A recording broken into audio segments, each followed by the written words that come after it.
नमस्कार, स्वागत है आप सभी का फिर से मेरे एक नए वीडियो में नए टॉपिक के साथ। आज हम लोग बहुत इंपॉर्टेंट टॉपिक के बारे में देखेंगे। महिलाओं में बार बार यूरिन का लीकेज क्यों होता है, क्या कारण है, क्या इसके टाइप्स हैं, प्रकार हैं और इसके क्या इलाज हैं और किन महिलाओं में ये सबसे ज़्यादा होता है, इन सब के बारे में आज डिटेल में टॉपिक में देखेंगे। तो शुरुआत करते हैं आज के टॉपिक से। Urinary leakage. महिलाओं में यूरिनरी लीकेज को स्ट्रेस यूरिनरी इनकंटिनेंस भी बोलते हैं। स्ट्रेस यूरिनरी इनकंटिनेंस बहुत ही कॉमन है, जो कि 45 साल के महिलाओं के आसपास देखा जाता है। मतलब 45 साल की जो महिलाएं हैं जिनमें मीनोपॉज आने के कगार में है। मीनोपॉज मतलब महीना खत्म होने के कगार में है। जिन लोगों का महीना खत्म हो जाता है उनमें ये सबसे ज़्यादा देखने को मिलता है। 3 में से 2% महिलाओं को देखने को मिलता है। और सबसे बड़ी बात, ये जो यूरिनरी इनकंटिनेंस है ये महिलाओं में खांसते वक्त, छींकते वक्त या तो कोई काम करते वक्त सबसे जल्दी यूरिनरी लीकेज हो जाता है। तो ये प्रॉब्लम बहुत ही कॉमन है। इसमें महिलाएं जो होती है वो प्रॉपर तरीके से अपनी बात नहीं बता पाती। अगर ऐसी समस्या हो रही है तो या तो उनको जानकारी नहीं है इसके बारे में, सबसे पहली बात, या तो बहुत ज़्यादा घबराती है, हिचकिचाती है, झिझक करती है बताने के लिए अपने फैमिली मेम्बर्स को, अपने हस्बैंड को, अपने डॉक्टर्स को भी वो नहीं बता पाती हैं। तो आइए हम जानते हैं इसके कारण क्या क्या हैं। तो सबसे पहली बात कारण में है कि आपके जो पेल्विक मसल्स होते हैं ना, पेल्विक मसल्स मतलब कमर में जो सप्लाई करता है आपकी मांसपेशियां, कमर के नीचे जो हड्डी होती है जहां आपका योनि होता है उसमें जो मांसपेशियां सप्लाई करती है, जहां हमारा यूरिनरी ब्लैडर है, तो वो सबकी जो मसल्स होती हैं वो कमज़ोर पड़ जाती हैं। वो कमज़ोर क्यों पड़ती है इसके बारे में देखते हैं। तो सबसे पहले बात, कमज़ोर पड़ने की वजह से वो ढीली पड़ जाती है और यूरिनरी लीकेज करवाती है।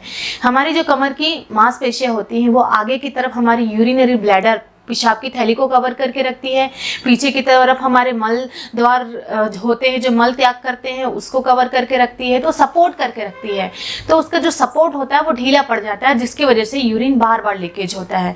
तो स्पेशली महिलाओं में देखा जाए तो सबसे पहली बात है प्रेगनेंसी के केस में।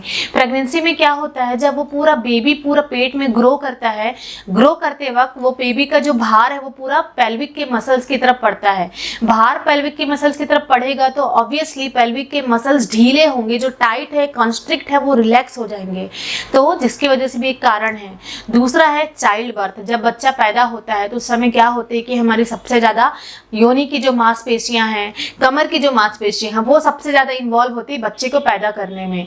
तो वो भी एक कंडीशन है, क्योंकि उस समय बच्चा पूरा योनि के द्वार से बाहर आता है, तो जिसकी वजह से मसल्स खुलते हैं, रिलैक्स होते हैं, जिसकी वजह से ये ढीले पड़ जाते हैं, तो भी यूरिन की दिक्कत होती है, बार बार होता है। उसके बाद सर्जरी, जैसे कि जब बच्चा पैदा होता है तो एक छोटी सी चीरा लगाते हैं, कट लगाते हैं योनि के द्वार पे, उसको बोलते हैं एपिसिटोमी।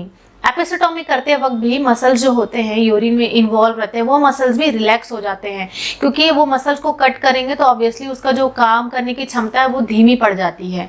ये भी एक कारण है।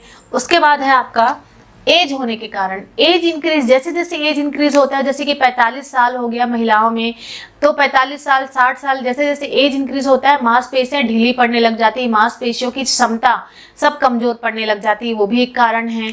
उसके बाद है आपके हार्मोन्स लेवल। जैसे जैसे इंक्रीज होगा आपका उम्र, महिलाओं में उम्र इंक्रीज होने के साथ साथ हार्मोन का जो लेवल होता है, जैसे मीनोपॉज आता है तो मीनोपॉज में क्या होता है कि जो ईस्ट्रोजन हार्मोन होते हैं और प्रोजेस्टेरोन हार्मोन, जो मीनोपॉज से पहले जब आपको महीना आता था तो ये दोनों हार्मोन का काम क्या है, आपके जो यूरिनरी ब्लैडर है, पेशाब की थैली है, उसकी जो लाइनिंग है उसको सपोर्ट करके रखता है, उसको हेल्दी बना के रखता है, जिसकी वजह से वो ढीली नहीं पड़ती। लेकिन मीनोपॉज आएगा तो ईस्ट्रोजन की मात्रा कम होगी, कम होने के साथ साथ में आपकी जो यूरिनरी ब्लैडर की जो मांसपेशियां हैं वो ढीली पड़ने लग जाएगी, जिससे आपको लीकेज की दिक्कतें आने शुरू हो जाती है। उसके बाद अगर आपके शरीर में कंटिन्यू वीकनेस रहा, जनरलाइज वीकनेस, तो पूरे बॉडी में अगर वीकनेस रहा तो हमारे पूरे बॉडी की मसल्स में इलेक्ट्रोलाइट सप्लाई नहीं होता। इलेक्ट्रोलाइट सप्लाई की कमी की वजह से वीकनेस होता है, तो ऑब्वियसली हमारे पेल्विक फ्लोर के मसल्स को भी वीकनेस देखने को मिलेगा।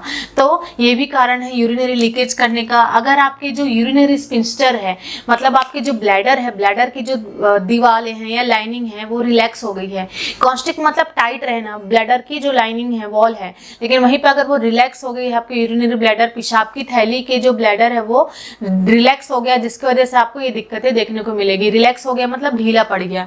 उसके बाद अगर आपको लंबे समय से खांसी है, लंबे समय से आप कफ कर रहे हो, तो कफ करने से क्या होता है, सबसे ज्यादा प्रेशर हमारे निचले हिस्से में पड़ता है, कमर के नीचे हिस्सा में। तो यूरिनरी ब्लैडर में हमारा प्रेशर पड़ेगा, प्रेशर की वजह से वो यूरिन लीक होता है। उसके बाद है अगर आपको कब्ज है, कब कंटिन्यू बना है, क्योंकि जो मल द्वार होता है अगर वो रुक गया है, मल द्वार बंद हो गया और हम बहुत प्रेशर के साथ मल पास करने की कोशिश कर रहे हैं, तो क्या होता है, हमारे जो मल के द्वार के जो मसल्स होते हैं वो ढीले पड़ जाते हैं, वो भी कारण है। और वो मसल्स ढीले पड़ेंगे और हमारे पेल्विक एरिया के भी मसल्स ढीले पड़ जाते हैं। उसके बाद है आप बहुत ज़्यादा मोटे हो, बहुत ज़्यादा ओबेस हो, तो वो भी एक रीज़न है, क्योंकि वो मोटे होने की वजह से हमारे जो कमर के हिस्से हैं नीचले की तरफ हमारा सबसे ज़्यादा भार पड़ता है, तो वो हमारे मसल्स को रिलैक्स कर देता है, जिसकी वजह से हमको यूरिन की दिक्कत होती है, बार बार यूरिन पास आउट होता है। और भी कारण है, लार्ज समय से विटामिन सी की मेडिसिन खा रहे हो, बीपी की मेडिसिन खा रहे हो, या तो आप नशे की मेडिसिन खा रहे हो, नींद आने की जो मेडिसिन होती है वो भी हो गया, ये सारे मेडिसिन हो गए। ये सारे मेडिसिन आपके पूरे ब्लैडर की कैपेसिटी को रिड्यूस कर देता है, काम करने की क्षमता को डिक्रीज कर देता है, जिसकी वजह से आपका ब्लैडर रिलैक्स हो जाता है। उसके बाद अगर आपको यूरिनरी ट्रैक्ट में कोई इन्फेक्शन है ना, बैक्टीरिया या फिर वायरस की वजह से अगर आपके पेशाब की नली में, पेशाब के द्वार में अगर बैक्टीरिया चले गया, तो वो भी एक कारण है यूरिन लीकेज कराने का। और साथ में मेनोपॉज हो गया, जैसे कि अभी मैंने बताया कि एस्ट्रोजन के लेवल के डिक्रीज होने की वजह से आपकी यूरिनरी लाइनिंग कमजोर हो जाता है, उस कमजोर होने की वजह से आपको यूरिन की दिक्कत होती है। और पुरुषों में एनलार्ज प्रोस्टेट की वजह से, प्रोस्टेट के कैंसर की वजह से, मैंने बताया है मेरे पिछले वीडियो में कि प्रोस्टेट कैंसर क्या होता है, तो यूरिनरी ब्लैडर के पीछे में आपका प्रोस्टेट ग्लैंड होता है, वो भी पुरुषों में। तो पुरुषों में प्रोस्टेट ग्लैंड क्या होता है, बड़ा होने लग जाता है, सूजने लग जाता है, सूजन होने की वजह से आपकी पेशाब की थैली को वो दबा देता है, कंप्रेस कर देता है, जिसकी वजह से आपको थोड़ा थोड़ा यूरिन का लीकेज होना शुरू हो जाता है। और भी कारण है, जैसे कि आपके किडनी में कोई ट्यूमर है, गांठ है, किडनी में कोई दिक्कत है, बहुत लंबे समय से किडनी में स्टोन है, तो वो भी एक कारण है। दूसरी बात, आपको कोई ब्रेन से रिलेटेड डिसऑर्डर है, जैसे कि आपके ब्रेन में क्लॉट जम रहा है, थक्के जम रहे हैं, एक्सीडेंट हो गया जिससे आपके ब्रेन में चोट आई है, या तो आपके रीढ़ की हड्डी में चोट आई है, या तो आपकी स्पाइनल कॉर्ड में इंजुरी हुई है, ये सारे कारण की वजह से यूरिन का लीकेज होता है। अब हम देखेंगे यूरिनरी इनकंटिनेंस के प्रकार क्या क्या हो सकते हैं, जिसमें सबसे पहला है स्ट्रेस। स्ट्रेस मतलब होता है कि आपके ब्लैडर में प्रेशर पड़ता है, जिसकी वजह से होता है, जैसे कि आप हंस रहे हो, खांस रहे हो, या छींक रहे हो, या एक्सरसाइज कर रहे हो, या कोई हैवी वर्क कर रहे हो, जिसकी वजह से आपके ब्लैडर में प्रेशर पड़ता है और आपका यूरिन लीकेज होने लग जाता है, वो होता है स्ट्रेस इनकंटिनेंस। उसके बाद है अर्ज इनकंटिनेंस। अर्ज इनकंटिनेंस मतलब होता है इनवॉलेंट्री, जो आपके कंट्रोल में ना हो, जैसे कि आप रात में सोए हो और अचानक आपको यूरिन आ गया, वो आपके कंट्रोल में नहीं है, तो या तो आपको रात में यूरिन आ गया जिसकी वजह से आपको तुरंत जाना पड़ रहा है टॉयलेट में यूरिन करने के लिए, या तो आपको कोई न्यूरोलॉजिकल डिसऑर्डर है, जैसे कि अभी जैसे मैंने बताया ब्रेन में हेमरेज हो गया, या स्ट्रोक हो गया, या तो पार्किंसनिज्म हो गया, ये सारे के कारण की वजह से आपको यूरिन का लीकेज हो रहा है, तो वो अर्ज इनकंटिनेंस में आता है। ओवरफ्लो इनकंटिनेंस मतलब होता है कि आपका ब्लैडर फुल हो गया है और थोड़ा थोड़ा यूरिन का ड्रिबलिंग हो रहा है, बबल्स के जैसे यूरिन आपके पास आउट हो रहे हैं, क्योंकि आपका ब्लैडर फुल हो गया और आप यूरिन पास आउट नहीं किए हो, तो भी एक रीजन है, ओवरफ्लो इनकंटिनेंस बोलते हैं उसको। फंक्शनल इनकंटिनेंस मतलब होता है या तो आपके शरीर में कोई बीमारी है, इंपेयरमेंट है, या तो आपको कोई मेंटल डिसऑर्डर है, स्पेशली जैसे आर्थराइटिस के केस में क्या होता है कि बहुत ज़्यादा पेन होता है पाँव में, घुटनों में, तो एनी टाइम उसको बार बार यूरिन करने जाना पड़ता है, क्योंकि वो आर्थराइटिस आपका फिजिकल इंपेयरमेंट है, तो फिजिकल इंपेयरमेंट की वजह से आपको बार बार यूरिन लगेगा और आपको बार बार यूरिन ही जाना पड़ता है, तो ये भी एक रीजन है और ये फंक्शनल इनकंटिनेंस बोलते हैं। और दूसरा है मिक्स, इनमें से कोई भी टाइप है, सब मिक्स कंबाइन में है, तो उसको हम लोग मिक्स इनकंटिनेंस बोलते हैं। अब हम लोग देखेंगे किन महिलाओं में ये चीज़ देखने को मिलता है। तो सबसे पहली बात तो ये महिलाओं में कॉमन है कि किसी भी एज की महिलाओं को, लेकिन स्पेशली 45 साल के आसपास की महिलाओं को ये देखने को मिलेगा।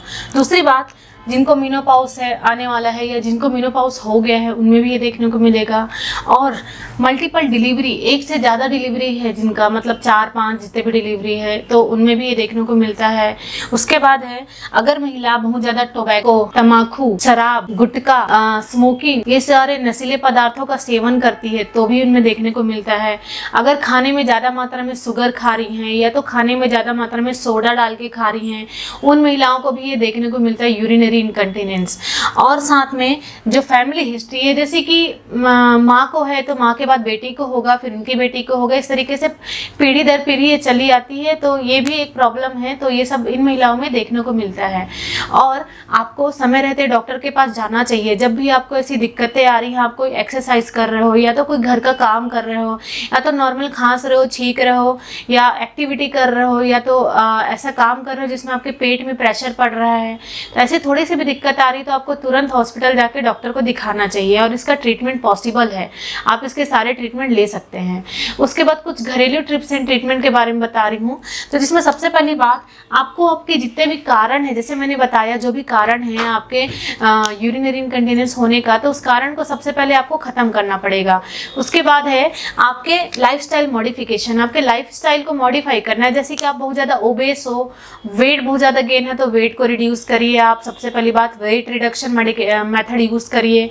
उसके बाद है अगर आप अल्कोहल ज़्यादा लेते हो, स्मोकिंग करते हो, कोई भी नशीली पदार्थ खाते हो, तो सबको आपको हटाना पड़ेगा। कैफीन खाने की मात्रा कम करना पड़ेगा, क्योंकि कॉफ़ी जो होता है वो बहुत ज़्यादा ये दिक्कतें करता है। उसके बाद है आपको जितने भी अच्छी डाइट खाना है, न्यूट्रिशियस थिंग्स खाना है, डेली एक्टिविटी एक्सरसाइज करना है, रेगुलर डाइट लेना है, आपका मेंटल हेल्थ अच्छे से मेंटेन करके रखना है। और आपको ब्लैडर ट्रेनिंग करना है। ब्लैडर ट्रेनिंग ये होता है कि आप जैसे कि आपको ये दिक्कत है तो आपको हर आधे घंटे में, सबसे पहली बात आप घर पे हैं तो हर आधे घंटे में जाके टॉयलेट पे बैठिए। आपको यूरिन आ रहा है या नहीं आ रहा है, फिर भी आपको हर आधे घंटे में बैठना है। फिर एक हफ्ते के बाद हर 1 घंटे में जाके बैठिए। उसके बाद दूसरे हफ्ते में आप हर 2 घंटे में। इस तरीके से करते करते आपको हैबिट हो जाएगी, तो आपको 2 से 3 घंटे के बाद आपको यूरिन आएगा। तो इस तरीके से आप हैबिट करवाने के लिए ब्लैडर ट्रेनिंग करते हैं। उसके बाद है कीगल एक्सरसाइज। कीगल एक्सरसाइज में आपको आपके मांसपेशियां, पेल्विक की जो मांसपेशियां उसको आपको कसना है, कड़क करना है। तो आपको कीगल एक्सरसाइज जो स्क्वेटिंग पोजीशन होता है उसमें बैठना है। आप इसके वीडियोस भी देख सकते हैं कीगल एक्सरसाइज कैसे करते हैं, जिससे क्या होता है कि आपके जो पेल्विक की मसल्स हैं वो टाइट होगी, कड़क होगी, जिससे उसमें कैपेसिटी इंक्रीज होगी यूरिनरी ब्लैडर को कंट्रोल करने के लिए, उसके यूरिन के लीकेज को कंट्रोल करने के लिए। तो कीगल एक्सरसाइज स्पेशली पेल्विक के फ्लोर के मसल्स को स्ट्रेंथ करने के लिए बोला जाता है, तो कीगल एक्सरसाइज कर सकते हैं। उसके बाद आपको हेल्दी वेट मेंटेन करना है, एक proper weight, ideal weight maintain करना है। आपको उस वेट से इंक्रीज नहीं होना है या डिक्रीज नहीं होना है। उसके बाद आपको खाने में सबसे ज़्यादा डाइट लेना है फाइबर वाली, फाइबर जिसमें रेशेदार सब्जियां होती है, वो सारे रेशेदार पत्ते वाली चीज़ें आपको खाने हैं, जिससे आपको कब्ज की बीमारी नहीं होगी। कब्ज नहीं होगी तो साथ में आपके पेल्विक मसल्स रिलैक्स नहीं होंगे। उसके बाद आपको एक्सरसाइज करना है, मेडिटेशन, योगा, ध्यान लगाना है, और साथ में आपको ज़्यादा से ज़्यादा मात्रा में पानी पीना है, क्योंकि आपको यूटीआई भी होने के चांसेस रहते हैं। तो यूटीआई से बचने के लिए पानी ही सबसे बड़ा रास्ता है। आई होप आज की टॉपिक अच्छे तरीके से समझ में आई होगी, और महिलाओं के लिए कि आप बिल्कुल भी हेजिटेट ना हो, झिझक ना करें। आपको अवेयर रहना चाहिए, आपको पता होना चाहिए कि ये क्या तकलीफ है और ये आगे जाके कोई बड़ी तकलीफ ना हो। इसलिए समय रहते आपको इलाज कराना चाहिए और डॉक्टर से संपर्क करके इसके सारे ट्रीटमेंट स्टार्ट करिए। जो जो प्रिवेंटिव पॉइंट मैंने बताया आप इसको फॉलो कर सकते हैं और आपने ये दिक्कत को ठीक कर सकते हैं। आपको झिझकना नहीं है, शर्माना नहीं है। आप अपने फैमिली मेंबर से भी डिस्कस करिए और जल्दी से जल्दी इस बीमारी को ठीक करने की कोशिश करिए। Thank you for watching my this video.